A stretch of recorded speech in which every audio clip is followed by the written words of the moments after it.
අද මම හදන්න යන්නේ ලුණුවිල සම්බෝලයක්. බ්‍රහ්මයා ලබා දුන් තෑග්ගක් ලෙස තමයි හින්දුන් විසින් මේ ලුණුවිල හඳුන්වන්නේ. ඒ වගේම වටිනාකම ගොඩාක් වැඩි නිසා සරස්වතී දිව්‍ය තේජා කියලත් මේ ලුණුවිල ශාකය හඳුන්වනවා. ඇත්තටම මේ ලුණුවිල ගොඩාක් ඖෂධීය වටිනාකමින් ඉහළ ගුණයෙන් යුතු පැලෑටියක්. මම දැන් මේ ලුණුවිල හොඳින් මේ විදිහට හොඳ පැලෑටි ටිකක් තෝරලා අරගෙන හොඳින් වතුරෙන් මේ විදිහට සෝද ගන්නවා. ඊට පස්සේ මේ විදිහට හොදලා මෙන්න මේ වගේ තමයි ලුණුවිල මේ ශාකය පෙනෙන්න අපිට තියෙන්නේ.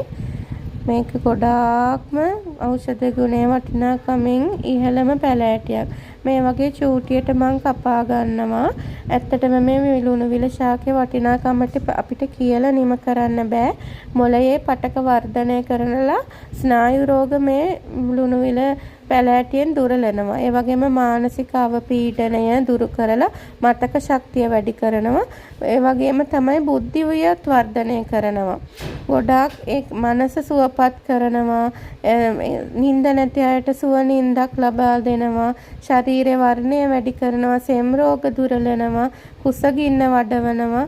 එතකොට අපිට කතා කරන්න මේ ආයුර්වේදයේ හෙලා ආයුර්වේදයේ සඳහන් වෙනවා කතා කිරීමට පමාවන දරුවන්ට කතා කිරීමටත් ඉක්මන් කරවීමට මේ ලුණුවිල උපකාරී වෙනවා කියලා. ඒ වගේම තරුණකමත් දිගු කරනවා කියලා හෙලා ආයුර්වේදයේ සඳහන් වෙනවා. මම ඊට පස්සේ මේ ලුණුවිල ටික චූටියට කපලා මේ විදියට පොල් ටිකක් ගාලා අරගෙන අමු මිරිස් කපලා දාලා රට ලුණු හරි රතු ලුණු හරි දාලා ලුණු ඔය අවශ්‍ය පරිදි දාගෙන මේ වගේ දෙහි ඉස්ම ටිකක් දාලා හොඳින් අපි මේක අනා ගන්න ඕනි පොල් එක්ක. ඊට පස්සේ තමයි අර කපාගත්තු ලුණුවිල ටික මේ පොල් මිශ්‍රණයට මිශ්‍ර කරන්නේ. ඉතින් ඔයාලට පුළුවන් නම් මේ ලුණුවිල තියෙනවා නම් හොයාගෙන ලුණුවිල සම්බෝල හරි නැත්නම් ලුණුවිල තම්බල හරි බොන්න චූටි ළමයිටත් චූටි දරුවන්ට පොඩි බබාලට ගොඩාක් ගුණයි මේ ලුණුවිල කියන පැලෑටිය. මේ විදිහට සම්බෝලයක් අපිට හදලා කන්න පුළුවන්. මේක හරිම රසයි. බත් එක්ක ඕන අපිට කන්න පුළුවන්. පොඩි බබාලටත් මේ විදිහට දෙන්න පුළුවන්.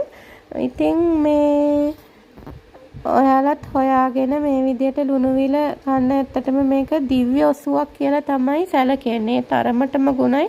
මුළු පැලෑටියම අපිට ප්‍රයෝජනවත්. ඒකේ තියෙන හැම කොටසක් මේ පැලෑටියේ තියෙන හැම කොටසක්ම මේ අපිට ගොඩාක් ගුණ